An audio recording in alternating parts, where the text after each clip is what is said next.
Welcome to Hope Church Online. We're the Boots family. We're very excited that you had joined us today. Yes, we're so glad you're here. Today we're in week 3 of our series on parenting. We've learned so much and we're hoping that you're learning right along with us. The service is just about ready to start, but first we have a question. Our favorite movie to watch as a family is The Great Outdoors. What's your favorite movie to watch as a family? Enter it in the chat box. We'll see you in a minute.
Well, good morning, everyone, and welcome to Hope Church Online.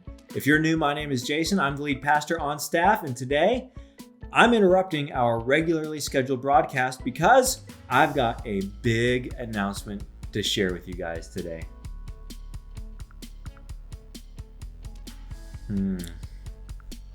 Just building the tension, that's all. On Sunday, March 7th, we're going back to in-person services. That's right, 9 a.m. and 10:30 a.m. We are back at Silver Lake Intermediate School, and I cannot wait for Nathan and the band to come out on stage and sing that first song. And here's what we've learned. Research shows us that dad jokes get 15% funnier in person. I am so jacked about going back to in-person services. Now, a couple things you need to know. Number one, no reservation system. You just come to the service that works best for you. Number two, we're going to practice social distancing, and we're doing that by only setting up every other row of chairs. So when you come in, there's going to be nothing in the row in front of you. It'll just be empty space, which is kind of like flying first class. That's how we roll here at Hope Church. Lots of legroom, and you don't even have to pay extra for that. Last thing you need to know is that masks are required for the duration of your visit, and there's two important reasons why. The lesser reason is because it's in our contract with the school district. The school district has a policy. Masks are required at all time, and if you violate that policy, we can be evicted. Now, our building is still 6 months away from completion, and it's a little chilly outside for outdoor services, so that's why we're wearing masks. But there's a more important reason why we're doing it. The more important reason why is because our church has a big vision that we are passionate about. You see, we're creating a church that's not for us. We're creating a church that attracts and engages the unchurched. For people who never grew up going to church, for people who got bumped out of church or felt judged out of church or too ashamed to go to church, that's what we're doing here at Hope Church. And over the last year, mask wearing in public places, it's just become normal. If you walk into the grocery store, it's normal to wear a mask. If you walk into the gas station, it's normal to wear a mask. And masks make the most people feel safe, feel comfortable. And there's something about our church that's unique. We will gladly do things that we might not love if it helps us reach more people that Jesus loves. Because we believe everybody spends eternity somewhere, and we believe Jesus forgives sins, and he died for everyone, and he wants everyone to live with him. So we'll do whatever it takes if that helps us reach the most people possible. So that's why we're going this route. Now, I have an even bigger announcement, which some of you are going to get even more excited about. On Sunday, March 14th, Kids Connect is coming back. Cheer the applause. Parents, let's hear it in the chat. Give us a hoot and holler because Kids Ministry is coming back in person at Hope Church on Sunday mornings. Initially, it's going to be in our 10:30 service only, and we will start expanding it from there. So that's the great news I wanted to share. For those of you who say, I don't know if I'm ready to come back in person yet. Maybe you're waiting for herd immunity, whatever the reason, it's no problem. We're still going to be broadcasting live right here on 9 a.m., whether you watch on YouTube or on Facebook. In fact, going forward, our church, it's a double-barrel church. We do in-person, we do online, and we want to engage everyone we can with the good news of Jesus. So however you prefer to engage, we'll be here for you. Now, don't forget to hang around for the end of the service today because we've got an update on how our building project is coming along. And since we're in part 3 of our series, Parenting in the 21st Century, we're going to get started by sharing a story about a family right here at church who found an unexpected blessing for their family during a pandemic. Let's take a look.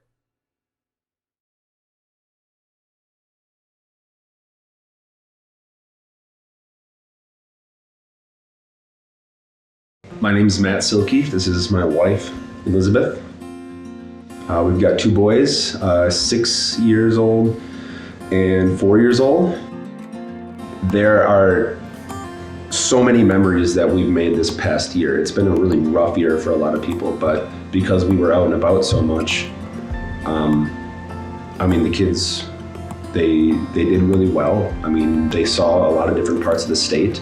Exploring nature again instead of... And for a lot of that period, I had to work still, and so on those days, she would have these just gigantic plans, and she killed it. Like and these nature kids hikes and stuff, and crafts, and they caught bugs, and they climbed cliffs, mountains. Safe. Not we were safe. The backside. The backside of the mountain. Yeah. And I remember just getting picture after picture, and the kids were just smiling and having the best day. And she can do stuff like that. That's a good point too, though, because that's something we've practiced this year was thanking. It kind of sounds cheesy, but thanking God, because we had so many moments of awe when we were doing these things we've never done before, when we were hiking or camping or just experiencing something new. And taking a moment to pause and thank God for what He created for us was I don't think prior to this year we've ever had that conversation in nature, and looking at things big and small and just having those conversations. That was all new. That was new this year for us, but it was easy to practice because we were outside. One of the best qualities that I think I can instill in my children is being thankful for the things that they have. Gratitude is one of the most powerful emotions that you can express to somebody else. So I've gotten in the practice of just every day at dinner, after we say our prayers, we just talk about one thing from that day that we're really thankful for. That's hard sometimes because maybe what you want them to say is different than what's on their mind and their heart. Yeah. So we'll sit down and go around the table and you try to think of something, or at least when I'm doing it that I am so thankful for, and theirs might be Jell-O, or they might be thankful today, or something that happened 2 seconds ago, and it's but did you really think about it? And so, but letting them be and feel comfortable enough to just express exactly what they're thinking in that moment and what they're thankful for, and then having the routine of that, so they know every night when we sit down, we're gonna have the exact same conversation. I want them to know, especially with everything that they are going to be bombarded with their entire life, and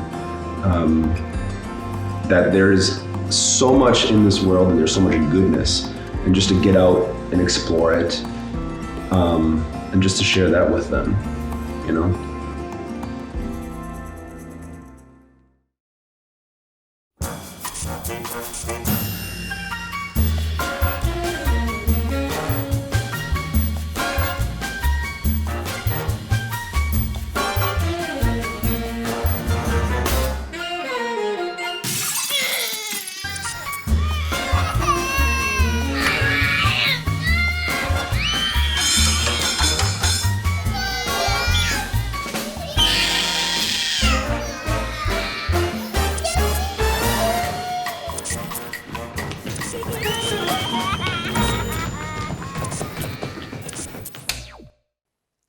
Today we are in part 3 of our series, Parenting in the 21st Century. And The applications in this series have absolutely been targeting parents who are raising children, but as we've seen through the series, the principles behind the applications really can apply to any one of our relationships. Now, today's topic seems like one that only applies to parents, but when you understand the principle, it actually applies to all of our relationships, even though today we're talking about discipline. Discipline is something that every child requires. If children did not require discipline, they would all be born with wisdom, knowing the right things to do, and they wouldn't really need parents at that point. But the reality is, wisdom is something that must be taught to children. In fact, today, we're going to see that discipline is critical for the emotional and spiritual health of both the child and the parent. And we're going to see how to approach discipline in a way that is healthy for the emotional and spiritual health of both the child and the parent. Now, for some of you, I've already lost you because that phrase sounds so wrong and you don't know what in the world or how in the world discipline can lead to a healthy spiritual and emotional inner life for a child. And the reason why is, for many of us, we associate the word discipline with punishment. But what's interesting is that the biblical authors don't conflate those two ideas. In fact, when the biblical authors talk about discipline, especially when disciplining children, well, here's what they're talking about. Let me read Proverbs chapter 22, verse 6.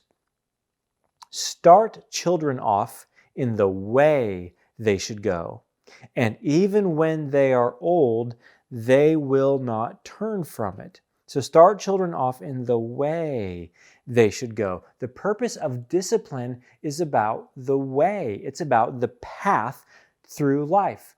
Discipline is there to help children find and run down the correct and wise path through life. Because again, children aren't going to find it naturally on their own. We need to be shown the path through discipline. Now, what this means is that discipline has to do with the principle of the path. It's this idea that you see woven throughout scriptures, and it's simply that whatever path you're on in life, if you look down the road, it has a pretty predictable destination. For example, if someone were to disclose their entire financial world to you, everything they make and what happens to every single dollar they make and where it goes, you could predict pretty accurately what their financial world will look like in 20 years.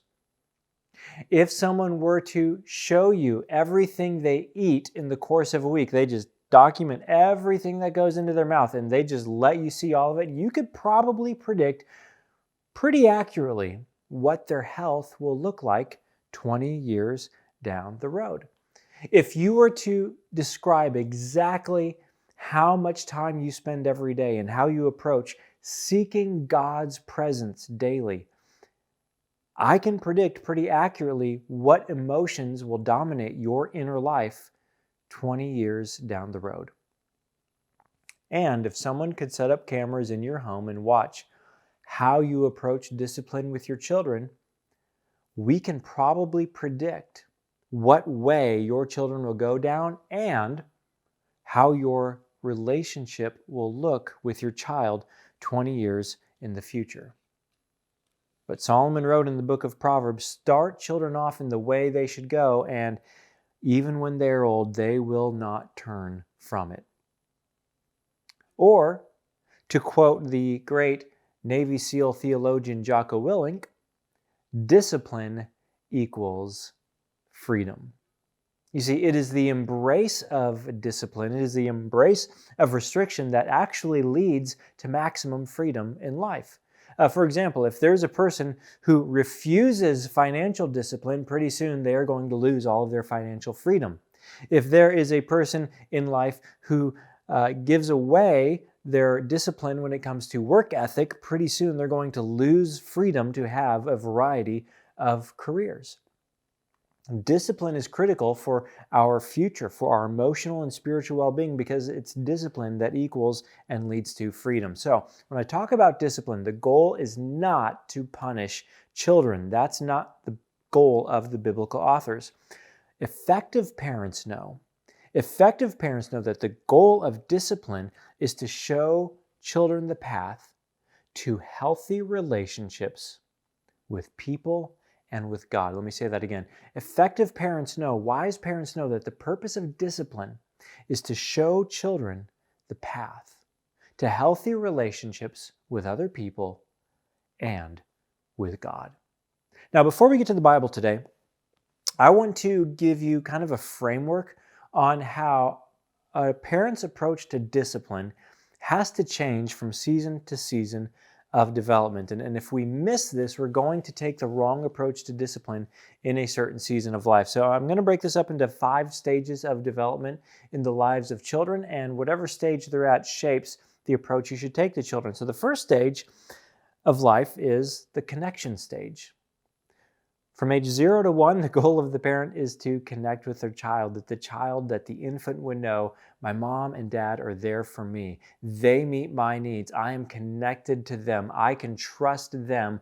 Mom and dad are there for me. There's no discipline happening during this stage. It's just the connection phase. But the second stage brings in the discipline years. And this is about age 1 to 5.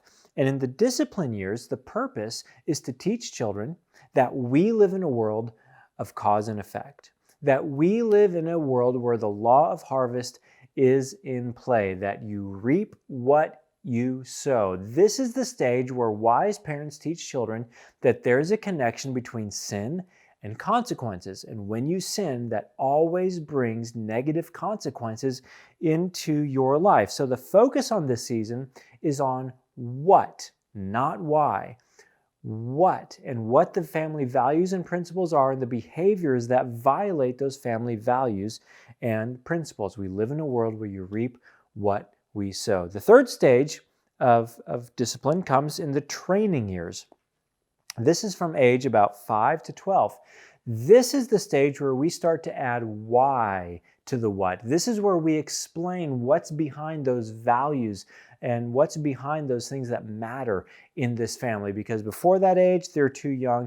In this stage, they can start to understand why behind the what. And then finally, in stage 4 come the coaching years. And this is age 12 through 18. And this is when a parent really is more on the sidelines, starting to coach their kids through life and think through things before they happen and allow their children to start making decisions on their own while the consequences are very small. If children don't know how to learn or don't learn how to make decisions and get the benefits or negative consequences of those decisions while they're at this stage, they're not going to learn to do it until the stakes are much higher in their 20s or 30s. So you should probably start letting kids in this stage make more decisions than you might be comfortable with so they can learn wisdom. Now, let me give you an example of how this works.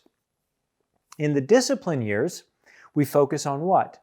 So when a parent is with a child in a parking lot, the what is you have to hold mommy's hand in every parking lot no matter what. And if the child chooses to violate that boundary, that there are consequences. We're focusing on the what. Then when you get into the training years, you can explain why it's important to be aware of your surroundings, because the world is a dangerous place. And then in the coaching years, you can start to look at life with your child and say, now, why is it important to pay attention to your surroundings when you drive, and kind of coach them through that. So our approach changes at each and every season. And then finally, the final stage of parenting is over the age of 18, and those are the friendship years.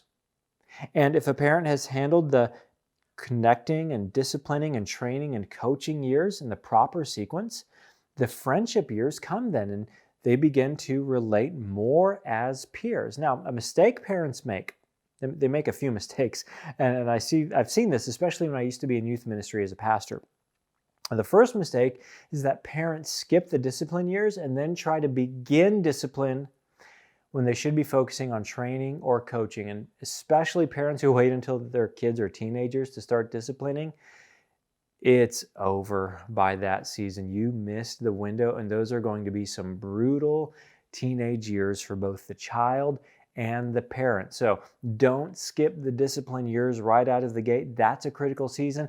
And the other mistake parents make is to bring the friendship years in too soon. Your goal is not to be friends with your toddler. It's to be a parent, a loving parent to your toddler.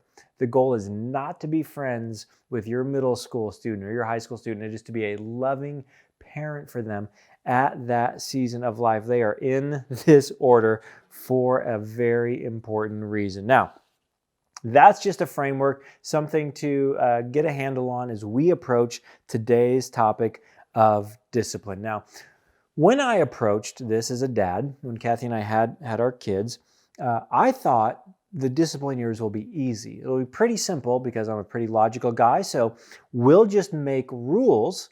And if our kids choose to violate any of those rules, I don't have to get mad. I don't have to get upset. I can simply enforce whatever consequences in place for that rule. And then we had 3 boys and my plan kind of blew up. So I walk into the living room one day and one of my kids is jumping on the couch. So I say, kids, new rule, no jumping on the couch. Done. Easy. Not a problem. But then I walk into the living room another time and my kid is standing on the couch bouncing. And I said, hey, no jumping on the couch. And he said, Dad, I'm not jumping. My feet aren't leaving the couch. I'm just standing and bouncing. Okay, no standing on the couch. New rule, everyone, no standing on the couch. Easy. I come back in the living room another time. Now the kid is on his knees, jumping on the couch, on his knees. And I said, we're not supposed to jump on the couch. I'm not, Dad. I'm kneeing on the couch. Okay, kids, no feet, no knees, no anything on the couches. Only your butt goes on the couch. So I come into the living room another time, and my kid is jumping as high as he can and landing on his butt on the couch and doing it over and over and over and over and over again. I said, what are you doing? He said, Dad, I'm not jumping on the couch. I'm doing butt busters on the couch.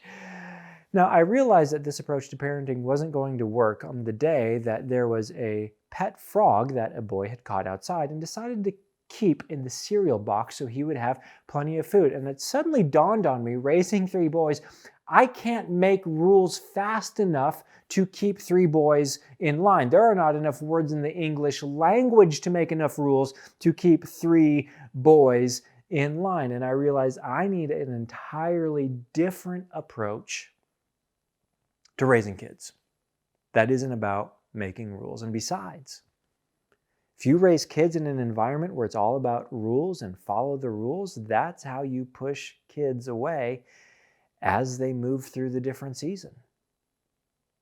So how do we approach discipline in a way that is wise and gets children on a wise path through life that leads to healthy relationships with other people and with God? To answer that question today, we're going back to 1 Corinthians chapter 13. Last week I said this is the love chapter of the Bible. We often hear it read at weddings, but in reality and context, it's not about a love between a man and a woman. It's about how we take what God has given to us, and use it to serve and bless other people. So if parents are going to love their children, to serve and bless their children, this is the quality of love that we need in our parent-child relationship. And in this section, Paul teaches us that there's something way better than a rules-based approach to parenting. There's a new value that, if it's implemented, will virtually erode the need for rules in your home. 1 Corinthians 13, verse 4. Love is patient. That's as far as we got last week. Love is patient. Love is kind. It does not envy. It does not boast. It is not proud. And here it is. It does not dishonor others. Love honors others. And if you can discipline around this value of honor, how do we train our children to honor people, to honor their parents, to honor their teachers, to honor their siblings, to honor their peers? If you can instill the value of honor in the lives and hearts of your children, you will almost eliminate the need for rules in your home. Now, to help us get a handle on this idea, I'm going to turn it over to Andy at North Point. We'll hear from him for a few minutes, and then I'll be back to wrap things up. Before we wrap up, I want to get really practical. If you choose, and I hope you will, if you choose kindness and honor as centerpieces for your home, then any behavior that's dishonoring requires a response. It requires disciplining. Now, in our family, for us, dishonoring behavior was anything that we referred to as one of the 3 Ds. These were the 3 Ds: dishonesty, disrespect, and disobedience. Anytime there was dishonesty, disrespect, or disobedience, we disciplined for these 3 things. Now, childish behavior, that was different. We corrected for childish behavior because we have to teach our kids and coach our kids, but we disciplined for the 3 Ds. So, if you choose kindness and honor as centerpieces for your family, then any behavior that's dishonoring requires discipline. You can't ignore it. Ignoring it rewards it. And what's rewarded is repeated. What's rewarded is repeated. So if you want to raise dishonest, disrespectful kids, just ignore it when you see it. That's really all it takes. Nature will take it from there. But if you don't want dishonest, disrespectful kids, you have to discipline for it. But here's the thing. For the discipline to be effective, not just scary and not just something to be avoided, for discipline to be effective, the discipline must directly address the fact that a relationship has been damaged. In other words, there has to be a correlation, and maybe a question will help explain this. If dishonoring behavior, think about it this way. If dishonoring behavior breaks or undermines a relationship, remember lying, I don't want you to lie because lying breaks the relationship. If dishonoring behavior breaks or undermines a relationship, what should the goal of your discipline be? I want you to think about this. If the fundamental problem with dishonesty and disrespect or disobedience is that it disrupts or undermines the relationship between you and your children, or maybe between your children and someone else, if the real issue, and it is, if the real issue is a break in trust, a break in the relationship, what should the goal of your discipline be? When we discipline our children, what should we be trying to accomplish?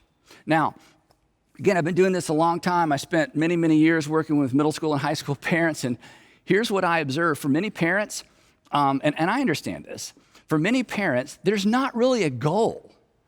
But if there's not a goal in your discipline, then it's not really discipline.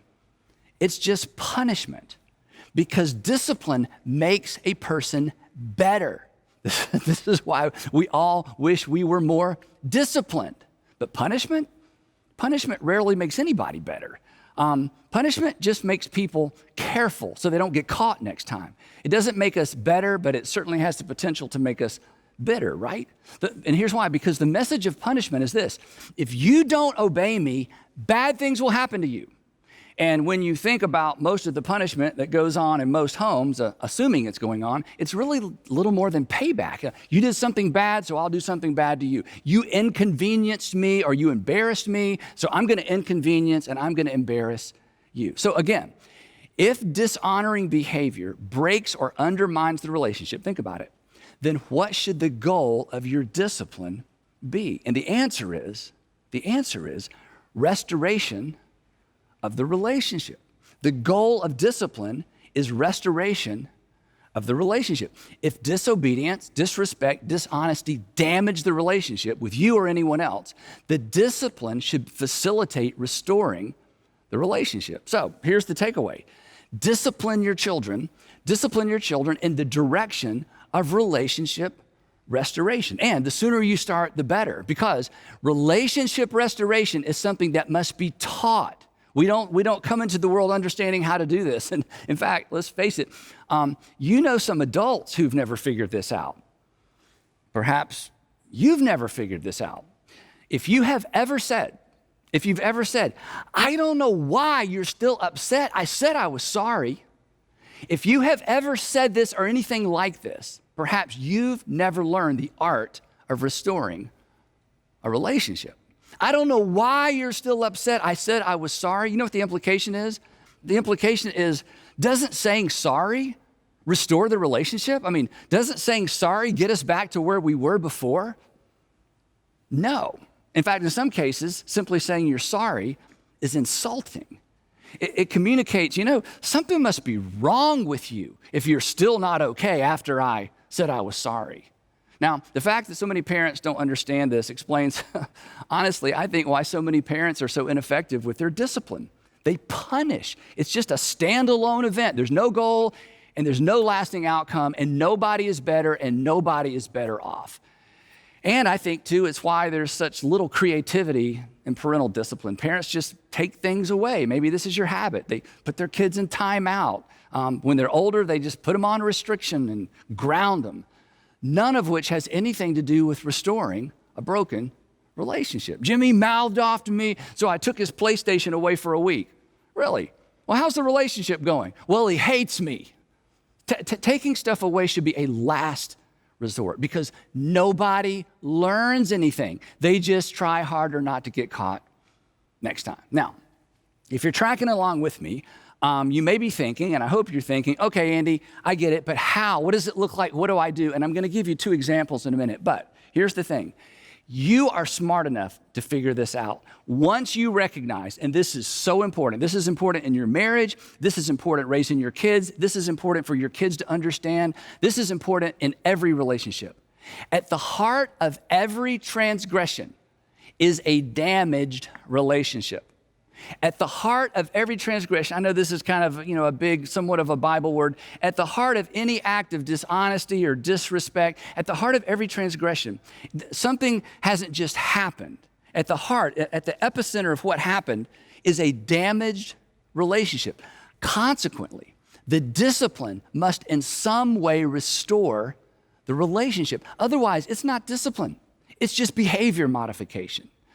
If it involves someone outside your family, the relationship may never be completely restored because the other party may not be interested in having a relationship with you or your kids. But even in a situation like that, you still need to coach your kids in the art, it is an art, of building a relational bridge, especially if they participated in tearing it down to begin with. Now, this really is not as difficult as it may seem. In fact, as soon as your kids could talk, you probably taught them to apologize. I mean, I certainly hope so. An apology is part of relationship restoration. Here's a little tip on apologies. Require your children to apologize in complete sentences. Sorry is not a complete sentence. Sorry is a sorry excuse for an apology. They've got to own it, so they need a pronoun. I'm sorry. I said this so many times to our kids growing up, especially when I forced them to apologize to each other. All right, tell her you're sorry. Sorry. No. We need a pronoun. I'm sorry. You've got to own it. And of course, you look them right in the eye. I bet you've taught your kids that. But here's the thing. Our kids need to understand, regardless of how old your kids are, they need to understand that when they're dishonest or disrespectful, they've taken something away from the other person. And consequently, because they've taken something away, they owe that person something. This is why we say you owe them an apology. But in most cases, we owe them more than an apology. So here's what I want to suggest you teach your kids to say. And if you don't like my version of this, come up with your own. Here's what you teach them to say. You teach them to say, I'm sorry, and then of course they need to explain exactly what they're sorry for. You got to make them say it so they can own it. I'm sorry I disobeyed you. I'm sorry I kicked over your blocks. I'm sorry I came home late. I'm sorry I didn't answer when you called, whatever it is. I'm sorry, right? And then add this. Is there anything I can do to make it up to you? Now let me just warn you. They're going to hate this part. They're going to hate this. But I'm telling you, this is how you help your children understand that they took something and they owe something. They took something and they owe something. What can I do to make it up to you? And when you teach them to think this way, you're laying the groundwork for restoration and restitution. Sometimes it's appropriate to ask someone for forgiveness, but honestly, sometimes it's not. And we will save a discussion on that for another time. Couple of illustrations. When our boys were around 8 and 10 years old, Sandra and I came home from a date and discovered that they had been extremely disrespectful to the babysitter. I mean, it was a nightmare. And this is somebody we'd known for a long time, and she was hesitant to complain, but she did, and we were so glad she did. And she needed to. When we got home, the boys were asleep, so we didn't wake them up. But the next morning, Sandra woke them up, sent them to their little desk, and had them write an apology note to Pam. Each one wrote an apology note. But that was just the beginning. When they finished, Sandra read over the notes to make sure they were fine. Then she told them to get dressed up a little bit, get their little wallets, and get some money out of their savings jar and meet her in the car. And they had no idea what was going on, and she did not tell them until everybody was buckled up and they were driving down the driveway. And then she laid out the game plan. She said, boys, we are going to Kroger, and you're going to go inside and you're going to buy Pam flowers with your own money. And then we're going to drive to Pam's office, and you're going to deliver the flowers and the notes, and you're going to apologize. And they were mortified. Honestly, they would have preferred that we take away everything in their rooms for an indefinite period of time. And not to mention, they hated wasting their money on flowers. They were humiliated. They were shamed. It was perfect. And here's the other thing. Pam didn't know they were coming. So picture this, and neither did the other people in her office. So imagine it. Here they walk in, and here's Sandra and these two little boys with these flowers and an envelope, and they make their way to her office. And of course, she was in tears, and Sandra was standing behind them. They'd rehearsed in the car exactly what they're going to say. They're not just going to say sorry. They're going to say, I'm sorry. And then they are going to elaborate on exactly what they were sorry for. It was wonderful. It was terrible. It was perfect. But when all was said and done, and when all was said and paid for, the relationship was restored. Sandra disciplined them in the direction of relationship restoration. Now, granted, because I know what some of you moms are thinking, that took a lot of time. Of course it did. It was time consuming. It required some creativity, but it was discipline. It wasn't just punishment. It was a means to an end. They were better for it. Years later, the boys are old enough to drive, and one of our sons was extremely disrespectful to Sandra. Remember rule number 1, honor your mother. I wasn't there when it happened, but when I found out, I was furious. I was so mad, but I knew, he's 16 years old, just, taking stuff away, that's not gonna accomplish anything. It doesn't restore anything. And an apology wasn't enough. She was really hurt, and understandably so. This required something big, and this required something memorable. So after I calmed down, and earlier in this message, I said, don't rush to creating a judgment. Don't rush to creating a discipline, because sometimes you need time. And the reason we're not creative is because we rush. So I gave it some time. He knew he was in trouble. He knew there would be consequences. My kids were accustomed at this point to me dragging this out, no immediate response, to the point that sometimes they thought I forgot, but of course you never forgot. So after I calmed down, I asked the question I want all of us to begin asking. How do I discipline toward restoration? And according to Sandra, what I came up with was my finest parenting moment. I required him to ask his mother out and take his mother out on a date. He would ask her out, he would drive, he would choose the restaurant, it would be somewhere nice, and he would pay for dinner. And he looked at me and he said, "Are you kidding?" And I said, "No." And honestly, I think he was probably tempted to just hand me his keys, but I would not have accepted them. So he took Sandra to dinner, and you can imagine what happened. They talked. They reconnected. I didn't have to ask him to apologize. It happened naturally. And Sandra would tell you, it is one of her most cherished memories. So you can do this. And you know where I got all this? It's at the center of our faith. For all have sinned and broken their relationship with God. And what did God do? Punish us? No, he didn't have to, because you'll discover this eventually. Sin has a built-in wage. Sin has a built-in payment plan. All sins come prepackaged with a punishment, a consequence. So instead, what did God do? He made the first move to restore us. And then he sent us out into our broken world to restore our broken relationships. The relationships we broke, the ones that we broke through our dishonesty and our disrespect. The relationships we damaged through our impatience and our unkindness, our dishonoring responses and behavior. And he's given us the responsibility of teaching our children how to restore their broken relationships as well. So God doesn't intend for us to punish our children. He intends for us to teach them how to honor one another and how to honor God, our Creator. Because that's what love looks like. Love does not dishonor others. Love honors people. And when that becomes a value of your parents and the way you approach discipline, that's going to lead to healthy relationships in your family and in the future for your child, healthy relationships with people and with God. That's how you discipline children, to the goal of honoring others. Let's pray. Father, it is challenging when children are misbehaving and we're emotionally invested in them to lose our patience, but give us this wisdom that comes from your word, Father, that we would be people who instill and embody honor in our lives.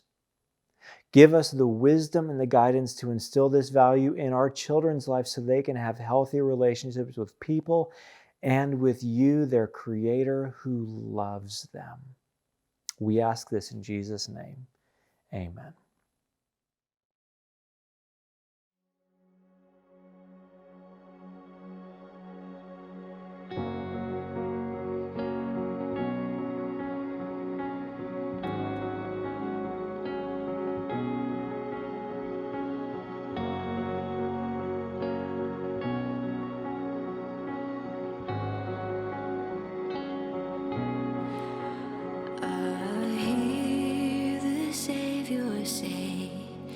Thy strength indeed is small.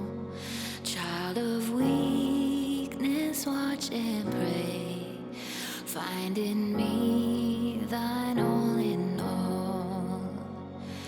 Jesus paid it all to him I owe. Sin had left a crimson stain. He washed it white as snow.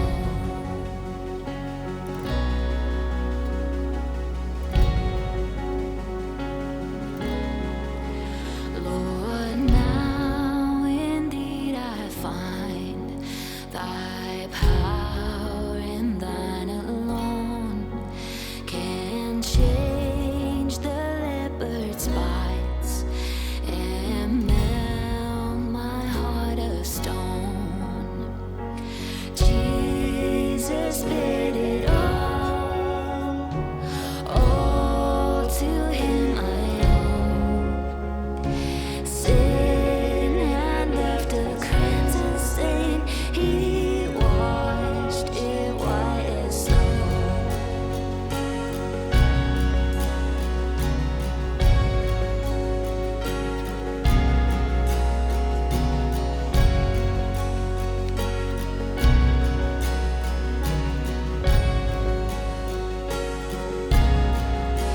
And when before the throne I stand in him complete, Jesus died my soul to save. My lips shall still repeat, Jesus paid it all to him I owe. Sin had left a crimson stain. He washed it white as snow. Jesus paid it all to him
His grace runs deep. While I was a slave to sin, Jesus died for me.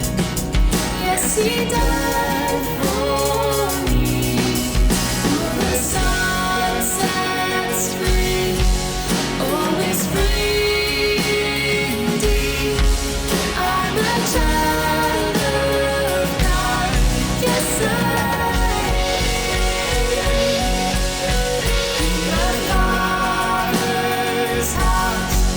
there's a place for me.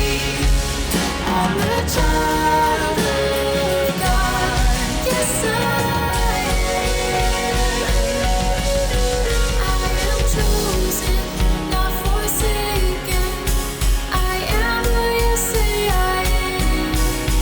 You are for me, not against me. I am who you say I am. I am chosen, not forsaken. I am who you say I am. You are for me, not against me. I am who you say I am.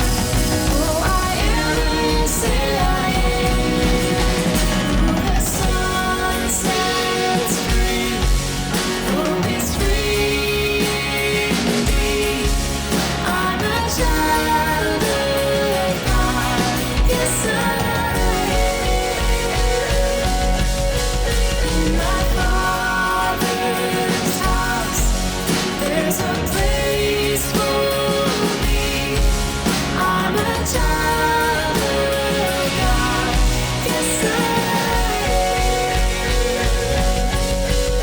In my Father's house, there's a place for me. I'm a child of God. Yes, I am.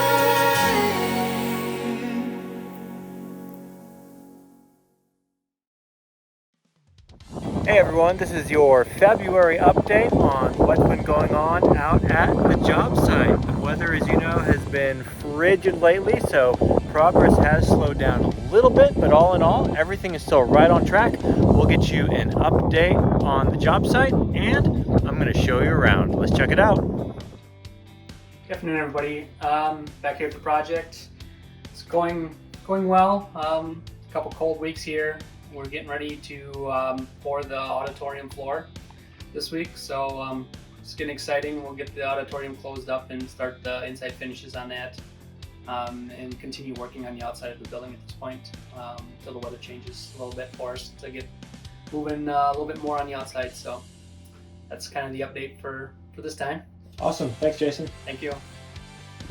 As you can see, the exterior of the building is just about wrapped right now. I'm actually going to walk you in and show you around a little bit. But right now we are walking into our lobby. As you can see, it's a nice big open area. If you look to the right, the coffee bar is going to be right over there. This is going to be the hub and our guest services area right over here. And to the left, that's where we're going to have our children's wing and our Kids Connect entrance. But we're going to take a look inside the auditorium. Let's go. All right, you have to check this out because for the first time ever, I am standing on Hope's stage. Check this out. This week you can see where they poured the stage wall, and all this gravel is here to fill the stage area along with the dirt underneath. And you can see they're putting gravel down on the floor of the auditorium because next week they're going to do the concrete flat work, and then the shell and the floor of the auditorium is going to be done. And I got to tell you, it's pretty cool to stand up here and see what it's going to feel like when we move in. Probably won't be a backcoat there when we move in, but the rest is kind of what the room feels like. And I got to tell you, church, it feels really good in this room. So that is the February update. Thank you to all of you who financially support our church and make it possible for us to change lives and eternities, not just in our generation, but for many to come. It's so exciting to see all the new progress on the building. Your generosity helps Hope evolve ministries and helps us put roots in the ground for our future Hope Church building.